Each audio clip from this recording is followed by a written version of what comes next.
देख रहे हैं नेटवर्क 33 राजकुमार के साथ। तो चलिए बढ़ते हैं आज की एक और डरावनी भूतिया घटना की ओर। दोस्तों, मेरा नाम रमन सिंह है। मैं शेखावटी यूनिवर्सिटी में काम करता हूँ। बच्चों को पढ़ाने के अलावा मैंने बिजनेस में भी अपना एक अच्छा धंधा खड़ा कर रखा था। ऐसे में टीचर बनने के साथ ही मैं एक बिजनेसमैन भी बन गया था। लेकिन अब जो मेरा मोटा पैसा आता था वो मेरे बिजनेस से ही निकलता था। वैसे मैं कॉलेज से बहुत सी छुट्टियां मार लेता था और गवर्नमेंट से इसका टैक्स भी सहता। लेकिन फिर एक रात कुछ ऐसा हुआ कि मैं समझ गया कि एक इंसान दो काम तो कर सकता है, लेकिन कभी भी अपनी गलत सोच को सही साबित नहीं कर सकता। भूत प्रेत को काल्पनिक मानने वाली बातों में मैं सबसे आगे हुआ करता था और उस दिन मैं अपनी गाड़ी लेकर मगधपुर गांव के लिए निकला था। मगधपुर गांव में मेरे दादाजी रहा करते थे। मैं अपनी पूरी फैमिली के साथ इस टाइम शहर में रहता था और उन्हीं से मिलने के लिए मुझे उस गांव की तरफ निकलना पड़ा। गाड़ी लेकर निकलते वक्त मुझे एक चीज़ का अच्छे से ख्याल था कि जैसे मैं उनके गांव के पास पहुंचूंगा तो वहां की गलियां इतनी छोटी पड़ जाएंगी कि गाड़ी उनके अंदर ही नहीं जाएगी। ऐसे में मुझे अपनी गाड़ी को गांव के बाहर वाले पार्किंग में खड़ा करना होगा। अच्छी बात तो ये थी कि उस तरफ का एरिया एकदम सेफ था। वहाँ चोर डाकू ये सब चीज़ नहीं हुआ करती थी, लेकिन वहाँ अगर कोई चीज़ होती थी तो वो थी भयानक भूतिया आत्माएं। कहने को तो उस वक्त मुझे इन बातों को सुनकर हंसी आती थी, लेकिन आज ऐसा लगता है कि जैसे किसी ने मेरे जले हुए पर नमक छिड़क दिया हो। जब मैं अपने दादाजी के गांव की तरफ निकला तो मैंने अपने मम्मी पापा से काफ़ी आश्वासन लिया। मेरे दादाजी की उम्र इस वक्त 85 से 90 साल की थी और इन दिनों उनकी तबीयत भी कुछ ठीक नहीं चल रही थी। मेरे चाचा भी उनके साथ रहते थे। ऐसे में जब मैं उनके गांव के पास पहुंचा तो मैंने देखा कि गांव के आसपास बहुत ही जोरदार अंधेरा पसर गया था। रात के लगभग 8 बजे ही गांव में सन्नाटा छा गया था। सभी लोग अपने अपने घर के दरवाजे को बंद कर चुके थे। मैंने अपनी गाड़ी को पार्किंग में लगाया और पुरानी पार्किंग से निकलकर घर के लिए निकल गया। थोड़ी देर के बाद मैं घर के पास पहुंच गया तो मैंने देखा कि गांव के सभी लोगों ने अपने अपने घरों के दरवाजे को लॉक कर रखा था। अब ये चीज़ मुझे बहुत ही हद तक हैरान कर रही थी, क्योंकि शहर में ऐसा कभी नहीं होता था कि इतनी रात को ही सभी लोग अपने अपने घर के दरवाजे बंद कर दें। वैसे भी मैं इस गांव के अंदर लगभग 4 से 5 साल बाद आया था, तो यहाँ का पूरा माहौल बदला हुआ लग रहा था। उसके बाद मैंने घर का दरवाज़ा खटखटाया, लेकिन 4 से 5 बार दरवाज़ा खटखटाने के बाद भी कोई दरवाज़ा ही नहीं खोल रहा था। ऐसे में मैंने आवाज़ लगाई, तब जाकर कहीं मेरे चाचा ने दरवाज़ा खोला और उन्होंने मुझे जल्दी से अंदर धकेल दिया। पर मुझे समझ में नहीं आ रहा था कि यहाँ पर हो क्या रहा है। फिर उसके बाद मेरे चाचा ने बोला, बेटा इतनी रात को आने की क्या ज़रूरत थी, तुम्हें मालूम नहीं है ये कैसा इलाका है, यहाँ रात को किसी के साथ कोई भी भयानक घटना कर सकती है। दोस्तों, उनकी बात सुनकर मैं मुस्कुराते हुए बोला, अरे चाचा जी ऐसा थोड़ी ना होता है, आजकल की जनरेशन इन चीज़ों पर कोई विश्वास नहीं करती है। आपने मुझे बताया था कि यहाँ कोई भूत प्रेत रहते हैं, लेकिन ये सब तो मनगढ़ंत बातें होती हैं। खैर, इतना कहने के बाद मैंने अपने चाचा की बातों को नज़रअंदाज कर दिया और अपने दादाजी के पास पहुंच गया और उनसे इधर उधर की बातें करने लगा। दादाजी की हालत अब थोड़ी ठीक लग रही थी। ऐसे में मुझे भी थोड़ी राहत की सांस मिली और फिर इसी बीच मुझे फ़ोन आया कि अर्जेंट मुझे मीटिंग के लिए जाना होगा। रात के लगभग 2 बजे किसी अच्छे खासे बिजनेसमैन के साथ मीटिंग रखी हुई थी और वो अपने खास काम के लिए हमारे शहर आए हुए थे। ये सुनते मेरी धड़कन में तेजी हो गई, क्योंकि मैं उस आदमी से मिलने के लिए बहुत ही दिनों से इंतज़ार कर रहा था। ऐसे में मैंने अपने अंकल से बोला, अरे चाचा जी मुझे अर्जेंट यहाँ से निकलना होगा। मेरी बात सुनकर चाचा ने बोला, तुम्हारा दिमाग ख़राब तो नहीं है? तुम जानते भी हो ये गांव रात के समय में कितना भयानक हो जाता है। मेरे चाचा जी का कहना था कि वो फ़ोन करके मेरे पापा को सारी बात बता देंगे और मुझे डांट लगवाएंगे, लेकिन इस वक्त मेरा यहाँ से निकलना भी बहुत ही ज़रूरी था। इसलिए मैंने अपने चाचा जी को समझाया, अरे चाचा जी आप चिंता मत कीजिए, मैं बड़े सावधानी के साथ यहाँ से निकल जाऊँगा। मेरे चाचा जी को भी अब मुझे भेजने के अलावा दूसरा कोई रास्ता नहीं दिखा, तो उन्होंने मेरे हाथ में एक बॉक्स थमाते बोला, अगर तुम्हें जब भी किसी पैरानॉर्मल एक्टिविटी की मुसीबत महसूस हो तो इस बॉक्स को ओपन करके इसके अंदर वाली चीज़ अपनी जेब में रख लेना, तुम्हारे बहुत काम आएगी। चाचा जी की बात सुनकर मैंने उस बॉक्स को अपनी जेब में डाल लिया और मैं तुरंत ही वहां से निकल पड़ा। बाहर आते ही फिर से अंधेरे और अजीब सी आवाज़ों ने मुझे थोड़ा सा डरा सा दिया था। आज से पहले मुझे कभी भी इतनी ज़्यादा घबराहट महसूस नहीं हुई थी। उस भयंकर सन्नाटे में मेरे कदमों की आवाज़ पूरी तरह से गूंज रही थी, मानो इस गांव के अंदर एक मैं ही इंसान हूँ, बाकी सब इस गांव को छोड़कर चले गए हों। जल्दी मैंने अपनी पार्किंग में खड़ी गाड़ी के पास पहुंच गया और गाड़ी के पास पहुंचकर मैंने तुरंत ही दरवाज़ा खोला और वहां से निकला।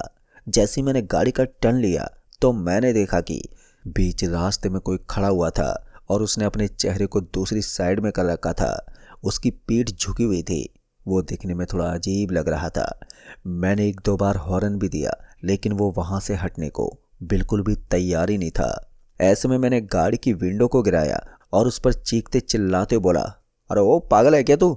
यहाँ से जल्दी से हट, मुझे लेट हो रहा है। इस पर उसने एकदम से पीछे मुड़कर देखा तो मैंने देखा कि वो कोई 50 से 60 साल का एक बुजुर्ग आदमी था जो बड़ी अजीब सी नज़रों के साथ मुझे देखता ही जा रहा था। फिर वो उस जगह से हटा और मेरे बगल में आकर बोला, तुम्हें पता है तुम किस रास्ते से सफ़र कर रहे हो? इस पर मैंने उसकी बातों को नज़रअंदाज कर दिया क्योंकि उसकी शक्ल को देखकर ऐसा लग रहा था कि शायद वो कोई पागल वागल है, इसलिए रास्ते पर ऐसे ही भटक रहा होगा। मैंने उस आदमी को नज़रअंदाज कर दिया और फिर गाड़ी लेकर वहाँ से तेज़ी से निकल पड़ा। मुझे जल्दी से जल्दी अब मीटिंग अटेंड करनी थी, इसलिए जितनी जल्दी हो सके मैंने गाड़ी की रफ्तार को बढ़ाना शुरू कर दिया। वैसे तो मुझे ये रास्ता नॉर्मल लग रहा था, लेकिन जैसे मैं गांव के 3-4 रास्तों को पार करके गांव से बिल्कुल बाहर की तरफ निकलने लगा तो एकदम से मुझे अपने सामने की तरफ एक बहुत ही बड़ी भीड़ नजर आने लगी। ऐसा लग रहा था कि 15 से 20 लोग रास्ते में एक साथ खड़े होकर कुछ कर रहे हैं। उनकी अजीबोगरीब हरकतें मुझे हैरान कर रही थी। तभी मैंने गाड़ी का हॉर्न बजाना शुरू कर दिया, लेकिन वो वहाँ से 1 इंच के लिए भी नहीं हिला।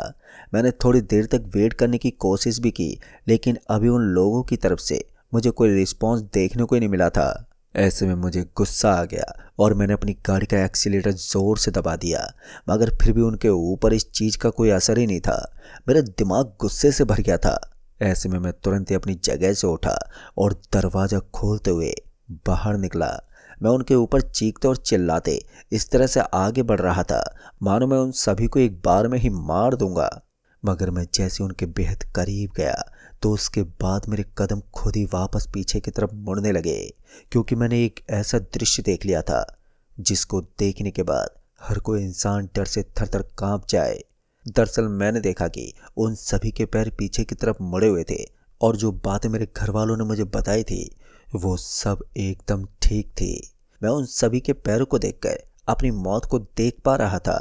मुझे एहसास हो रहा था कि मैंने किस चीज़ से पंगा ले लिया है। अगर मैं आज की रात अपने दादाजी के साथ रुक गया होता तो फिर इस भयंकर बला से मेरा सामना नहीं होता। मैं तुरंत ही भागता हुआ वापस से गाड़ी के अंदर पहुंच गया और गाड़ी को चारों तरफ से बंद कर लिया। अब मुझे कभी भी इनसे सामना करना पड़ सकता था, पर अभी तक तो अच्छी बात ये थी कि वो मेरी तरफ नहीं बढ़े थे। ऐसे में मैंने गाड़ी को पीछे की तरफ लेने की कोशिश की, लेकिन पीछे की तरफ भी मुझे ऐसा ही दृश्य दिखा। पीछे भी मुझे कुछ ऐसे ही लोग खड़े हुए नजर आ रहे थे जिन्होंने अपने चेहरे को दूसरी साइड में कर रखा था। वो सभी मुझे डरा डरा कर मारना चाहते थे। मुझे समझ में नहीं आ रहा था कि मुझे क्या करना चाहिए। दोस्तों, उन सभी को देखकर ऐसा लगता जैसे कि उनके बीच में कोई वार्तालाप हो रही हो, और अगर मैंने उनके बीच में हस्तक्षेप करने की कोशिश की तो शायद वो मुझे यहीं पर जिंदा दफना देंगे। पर मुझे मरना नहीं था। ऐसे में जितनी देर हो सके मैं उनके वेट करने के लिए तैयार था। बस किसी तरह से मैं अपनी जान बचाना चाहता था। ऐसे में गाड़ी का हॉर्न देना मेरे लिए बहुत ही ज़्यादा भयानक भी हो सकता था, लेकिन उसके बाद जब मैंने किसी भी हरकत को अंजाम नहीं दिया तो वो भूत की तरह दिखने वाले लोग धीरे धीरे मेरी तरफ बढ़ने लगे। उनका एक एक कदम मुझे दहशत में डाल रहा था। हालांकि मैंने अभी तक उनका चेहरा नहीं देखा था। उन सभी ने अपने पूरे जिस्म को मेरी तरफ घुमाया हुआ था, लेकिन उनका चेहरा दूसरे साइड में था। मेरी गाड़ी चारों तरफ से बंद थी। ऐसे में मैंने अपनी तरफ से तो पूरा प्रोटेक्शन यूज कर रखा था, लेकिन भूत प्रेत के सामने किसी की कहाँ चलती है। वो धीरे धीरे मेरे और भी करीब आते गए। जब मैंने पीछे की तरफ ध्यान दिया तो पीछे का नज़ारा साफ था। अब वहाँ के लोग मुझे नजर नहीं आ रहे थे। ऐसे में यही मेरे पास सही मौका था। मैंने तुरंत ही गाड़ी को घुमाया और पीछे की तरफ गाड़ी को भगाने की कोशिश करने लगा, लेकिन गाड़ी के एक्सीलेटर पर पांव दबाने के बावजूद गाड़ी आगे ही नहीं बढ़ रही थी। दरअसल मैंने देखा कि गाड़ी का एक पहिया जमीन के अंदर धंस गया था। पर सबसे ज़्यादा हैरान कर देने वाली बात तो ये थी कि जिस जगह पर अभी मेरी गाड़ी खड़ी थी वहाँ एक कंकड़ पत्थर की बनी हुई सड़क थी, लेकिन उसके अंदर भी गाड़ी का पहिया चले जाना कुछ डरावने संकेत दे रहे थे।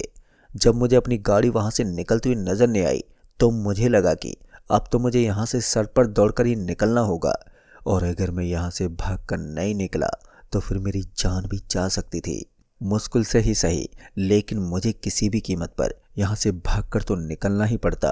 अगर मैं ऐसा नहीं करता तो शायद मैं अपनी जान भी गंवा सकता हूँ। पहले तो मैं इसी चीज़ का इंतज़ार कर रहा था कि शायद मेरी गाड़ी इस गहरे गड्ढे से बाहर निकल जाए और फिर मैं किसी तरह से अपने आप को सुरक्षित महसूस कर सकूं।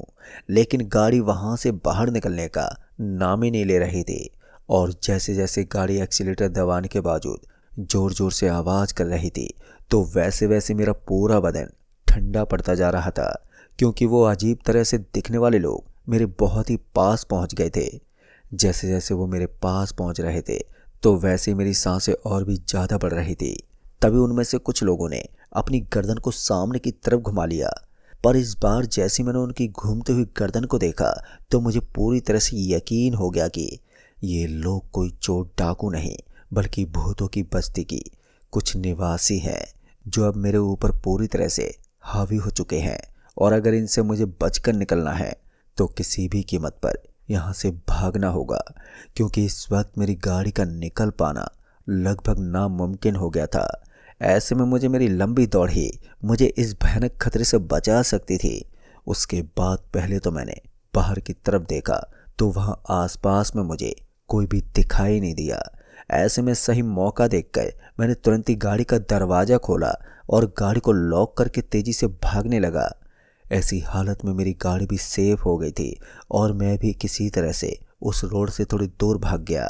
लेकिन जिस तरफ मैं भागा था शायद उस तरफ कुछ खंडर मकान बने हुए थे। उन मकानों को देखकर मुझे लगा कि थोड़ी देर के लिए अगर मैं इन खंडर मकान के अंदर रुक जाता हूँ तो वो लोग मुझे देख भी नहीं पाएंगे और मैं अपनी जान भी बचा सकता हूँ। ऐसे में मैंने जल्दी से बड़ी बड़ी झाड़ी वाले एक मकान के अंदर जाना ठीक समझा। मैंने देखा कि उसके अंदर बड़ी बड़ी झाड़ियाँ थीं जो उस पूरे मकान को अपने अंदर समेटे हुए थे। उन मकानों को देखकर ऐसा लग रहा था कि पिछले 10 सालों से ये मकान ऐसे सुनसान पड़े हैं। वहाँ पर चारों तरफ केवल और केवल अंधेरा ही था। चांद की हल्की हल्की रोशनी में मैं बड़ी कठिनाई के साथ उस खंडर मकान के अंदर पहुंचा था, मगर मुझे क्या मालूम था कि जिस मकान के अंदर मैंने अपने कदम पटके थे वही मकान मेरे लिए फिर से श्राप बन जाएगा। मैंने तो सोचा था कि मैं उन भूत प्रेत से बचने के लिए इस मकान के अंदर सेफ रहूंगा, लेकिन मुझे क्या मालूम था कि जिस मकान को मैं सेफ्टी की दृष्टि से देख रहा था वही मकान मेरे लिए अभिशाप बन जाएगा। फिर अचानक से उस मकान के अंदर हलचल होने लगी और फिर वहाँ का दरवाज़ा एकदम से खुल गया। वो दरवाज़ा तो पहले से ही टूटा हुआ था, लेकिन जैसे इस बार वो खुला तो उसके 2 टुकड़े हो गए। इस बार उस मकान के अंदर वही 3 से 4 लोग घुसे हुए थे जिनके पैरों की आकृति पीछे की तरफ घूमी हुई थी। फिर धीरे धीरे वो मेरी ओर बढ़ते जा रहे थे और उनका बढ़ता हुआ एक एक कदम मेरी सांसें रोक रहा था। मैं दहशत के एक ऐसे मंजर में था जहाँ से मुझे कुछ भी समझ नहीं आ रहा था। किसी तरह से मैंने फिर एक बार थोड़ी हिम्मत जुटाई और पीछे के दरवाजे से होता हुआ सरपट भागने लगा। इस बार मैं भागते भागते वापस से गांव के एक चबूतरे के पास पहुंच गया था, क्योंकि उस चबूतरे को मैं भली भांति पहचानता था। बचपन में मैंने उस चबूतरे के पास बहुत सी यादें बिताई थी। ऐसे में मैं चबूतरे से होता हुआ सीधा अपने दादाजी के घर की तरफ भागा। मैंने दादाजी के घर के पास जाकर जोर से दरवाज़ा पीटना शुरू कर दिया, और दरवाज़ा ज़ोर ज़ोर से पीटने की वजह से मेरे चाचा को दरवाज़ा खोलना ही पड़ा। फिर जैसे उन्होंने दरवाज़ा खोला तो मैं अंदर पहुंच गया। मैं पूरा का पूरा पसीने से तरबतर हो गया था। मेरे घर वालों ने मुझे इस हालत में देखा तो वो भी मुझे इस हालत में देखकर घबरा चुके थे। लेकिन दोस्तों अच्छी बात ये थी कि अब मैं सुरक्षित था और अब मुझे कोई भी शक्ति नुकसान नहीं पहुंचा सकती थी। पर मेरे घर वालों का भी यही कहना था कि तुम्हें इतनी रात को निकलना नहीं चाहिए था। अक्सर इस तरह की चीज़ इंसान के लिए जानलेवा हो सकती हैं। मेरे घर वालों की बात पर मुझे काफ़ी हद तक सही लग रही थी, लेकिन मेरा आज का जाना भी बहुत ही ज़रूरी था। बाद में मैंने अपने ऑफिस में फ़ोन करके बताया कि मुझे आज मीटिंग अटेंड करने में लेट हो जाएगी, इसलिए हमने मीटिंग को सुबह के वक्त रख दिया। और अच्छी बात ये थी कि सामने वाली पार्टी भी सुबह ही मीटिंग रखना चाहती थी। वो तो एक्साइटमेंट में आकर मैंने अपनी जान को जोखिम में डाल दिया। फिर मैंने अपने चाचा जी से पूछा कि आखिर ये सब क्या चल रहा है, तो उन्होंने बताया कि ये गांव बहुत ही भयंकर हो चुका है और इस गांव से निकलना ही अब हमारे लिए सही रहेगा। पिछले कुछ सालों से इस गांव की छाया पूरी तरह से बदल गई है। लोगों का कहना है कि जिन आत्माओं को यहाँ तांत्रिक ने कैद किया था, उस तांत्रिक की अचानक ही मौत हो गई और उसकी मौत होने के बाद से इस गांव के अंदर अजीबोगरीब हरकतें होने लगी। कभी किसी का जवान लड़का मर जाता है तो कभी कोई बीमारी के चलते अपनी जान गंवा देता है। हर शनिवार को यहाँ एक आदमी की मौत होती है और रात को तो इस गांव से कोई बाहर ही नहीं जाता। कहते हैं कि रात को लोगों के दरवाजे खटखटाने की आवाज़ आती है और जो भी दरवाज़ा खोलता है वो आखिरी बार दरवाज़ा खोलता है, यानी कि वो फिर दोबारा कभी दरवाज़ा खोलने के लायक ही नहीं रहता। यानी कि आसान शब्दों में कहा जाए तो वो काली ताकतें दरवाज़ा खटखटाकर मौत के घाट उतार देती हैं। लेकिन उनका भी एक नियम है, वो केवल 4 से 5 बार दरवाज़ा खटखटाती हैं, उसके बाद वो वहाँ से चली जाती हैं। दोस्तों अब ये सुनकर मुझे समझ में आ गया कि चाचा ने इतनी लेट दरवाज़ा क्यों खोला था। बाद में मैंने अपने चाचा और अपनी पूरी फैमिली को दूसरी जगह पर शिफ्ट करवा दिया ताकि उन्हें उस गांव में रहकर कोई मुसीबत झेलनी ना पड़े। तो दोस्तों इस कहानी में बस इतना ही। कहानी आपको पसंद आई हो तो वीडियो को लाइक शेयर कमेंट ज़रूर कर दें। तो मैं आपका दोस्त राजकुमार जल्द ही मिलूँगा। तब तक के लिए बाय एंड टेक केयर।